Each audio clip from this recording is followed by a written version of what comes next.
Actually, it looks like some thunderstorms are headed this way. I'm going to talk about the Supreme Court shit that's been happening. So, Arcanine. Look at him. Let me see what his stats look like now. Oh! Now that's some attack stat right there. So, anybody who has watched my channel before, particularly my Twitch streams, knows that I have talked about the court case Moore v. Harper, and what it could mean for U.S. elections.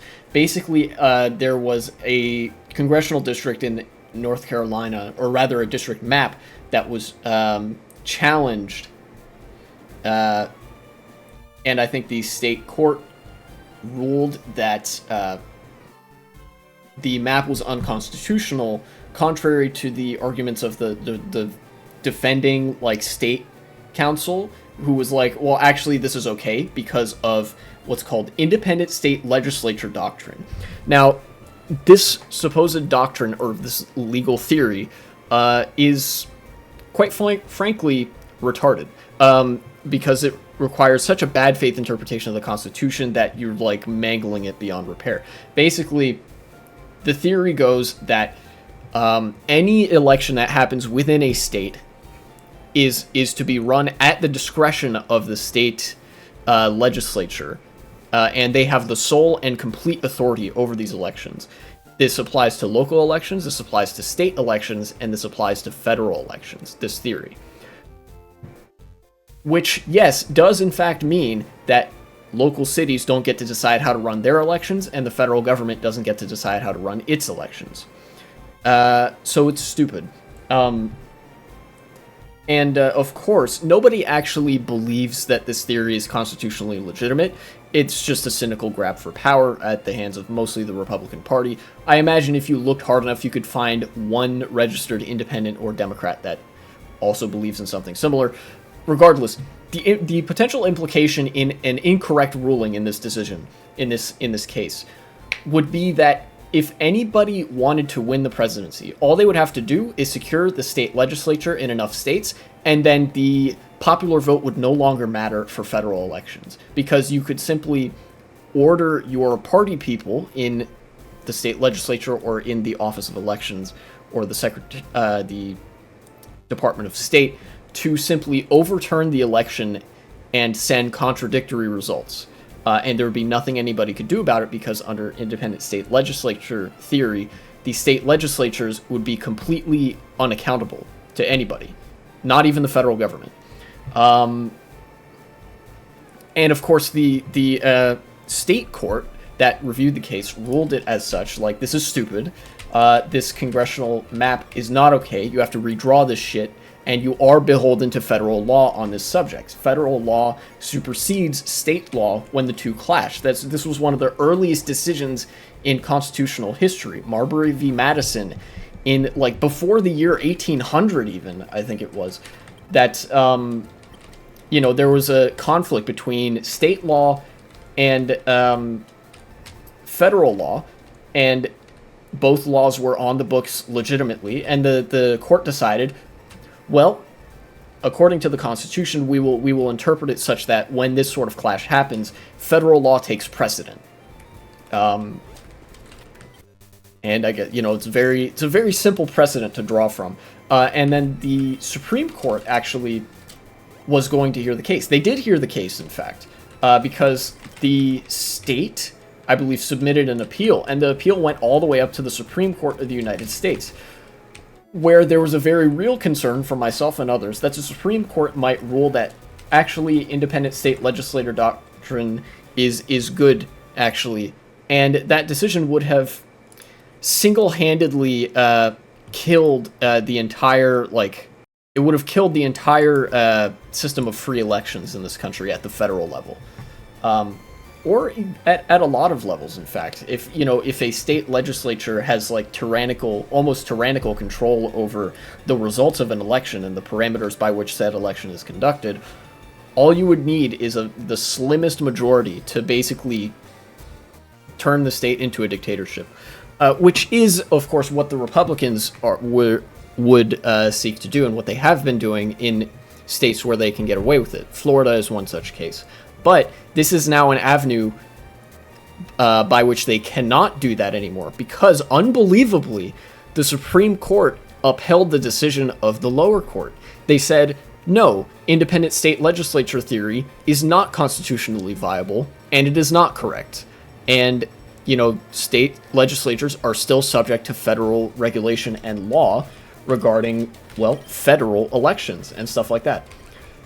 So, where previously there was the worry that if the Republican nominee would just win the 2024 election without needing any of the popular vote, now that concern is less present, thankfully, because, you know, independent state legislature theory is dead. At least for a very, very long time. You know, it was a pretty decisive case. It was 6-3 with, I think, Roberts and somebody else siding with the... Or actually, no, Roberts and two other people siding with the liberal justices in the courts. So yeah, such is good news. Now, of course, lest we get too excited on this matter, this does not mean that the Supreme Court is all of a sudden good.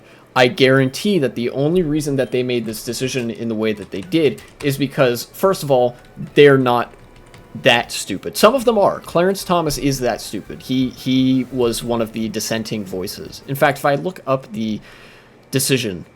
here, hold on. Moore v. Harper. Wikipedia updated 10 minutes ago. Yes. Here we go. Majority. Roberts, joined by Sotomayor, Kagan, Kavanaugh, Barrett, and Jackson. Concurrence by Kavanaugh. Dissent. Thomas, joined by Gorsuch and Alito. Yeah, okay, so those are the dissenting guys. And there's a very brief PBS News excerpt, actually, that I'll read from with regards to this case, because I think it's actually relevant for the political implications of this, on top of what I was going to say about the self-interest of the court, but I'll get to that in a minute. So from PBS, a news hour. I love me some public broadcasting. Supreme Court upholds North Carolina ruling, declines independent state legislature theory. The Supreme Court on Tuesday ruled that North Carolina's top court did not overstep its bounds in striking down a congressional districting plan as excessively partisan under state law. The justices rejected the broadest view of a legal theory that could have transformed elections for Congress and president. This would basically mean, if this were to go the other way, this would have meant that no Democrat would ever win, or no Democrat would ever win the presidency again, and there would never be a Democratic majority in Congress again. At best, they would get the Senate. So it would have turned the United States into one of those, like, pretend democracies, you know? Where you see they have a legislature and like the members are technically elected, but it's rigged enough that you don't have really a choice. Like there's a certain guarantee for the right-wing party that they'll always have a majority number of seats, and the left-wing parties will basically never be in power unless the conservatives like overstep their bounds so hard that they start alienating hardcore fascists and business interests, which is very rarely the case. Anyways, the court declined to invoke for the first time the independent state legislature theory, which would leave state legislatures virtually unchecked by their state courts when dealing with federal elections. The High Court did, though, suggest there could be limits on state court efforts to police elections for Congress and president. That's not good, because it does kind of... God. That's not good because it kind of leaves open the avenue for some similar fuckery to happen in electoral matters in the future. But right now, a W is a W, and I intend to take this and know that the 2024 election will probably go Biden's way because he's going to be the nominee. Democratic Party isn't even going to have a primary, blah, blah, blah. So this does... Okay, so the good and the bad of this, right? The good is obviously that this opens up ground to challenge district maps, state to state, based on the fact that, no, you are not all powerful according to the Constitution. In fact, you are actually dumb and gay, and also cringe, and gay and dumb. And you can't racially gerrymander black people out of having representation in the state legislature or in Congress. Like that, you're not allowed to do that anymore. That's the good part. The bad part is twofold. First, the case was being heard in 2022. In fact, it was on the docket, as far as I remember, while the 2022 elections were happening, which means that the Supreme Court held off on deciding this until after the elections. Meaning that I think the state was able to get away with a gerrymandered map in 2022. Speaks to the partisan leanings of the Supreme Court right now, but I mean that's not exactly news. People kind of know that. And the other bit is that from the excerpt on PBS NewsHour, we saw that the court, like the conservatives in the Supreme Court, are actually looking for an excuse to revisit this case and decide the other way. They very clearly, the two conservatives especially, did not want to say that independent state legislature theory is unconstitutional because, well, it benefits Republicans. And the 6 conservative justices are there for the benefit of the Republican Party. The liberal justices, same thing for the Democratic Party, but less so. I'm more concerned with the Republicans right now because they have a much more naked and open interest in sort of stripping the United States of its democratic institutions and tendencies. And of course, I think the reason that the court ruled this way, the reason that they even made the correct decision at all, the Supreme Court, is because of the potential political consequences if they didn't, right? Like I mentioned in, I think, another video, the Supreme Court is currently experiencing a legitimacy crisis.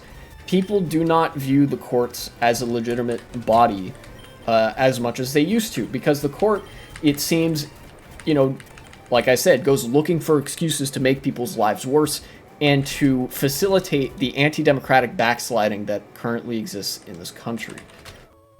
So self-interest really is what decided this ruling on independent state legislature theory. Because if the courts decided to uphold independent state legislature theory, then I have little doubt that it would eventually result in mass unrest. Because the courts would have effectively killed democracy in this country single-handedly with a single decision. And I don't think people would be too happy about that, personally. Even though the, extremism, for lack of a better term, radicalization and, disillusionment are at an all-time high in the United States, outside of maybe the Gilded Age and the Great Depression. I don't think the Supreme Court wants to jeopardize its own unaccountability and stature. They don't want to jeopardize the authority they have over this country. And it's not out of the question that, if the Supreme Court steps on the wrong side of the line one too many times, the other branches of government will start saying, well, why do we have to listen to the courts? What if we just don't? And they could do that,